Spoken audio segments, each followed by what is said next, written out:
Hello friends, True Nature Childcare here with a new fun outdoorish art project that you can do when you're going on walks or just even around the yard. Picking spring flowers, don't pick too many.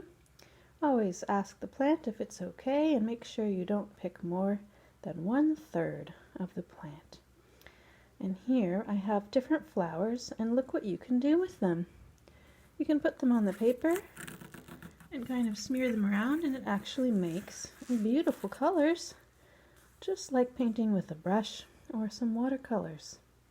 So you can really have fun with this, friends. And some flowers will even give you more than one color, or you can take the leaf part, and if you get the leaf part in there, sometimes you get a bit of green that way. But you can do your own experiments. Some of them change color after you put them on the page. Fancy that. Here's one I did yesterday. I was thinking of you all with this quote, and I made this stencil and I colored it in with dandelions. Dandelions are one of the smallest, least acknowledged plants that is very mighty.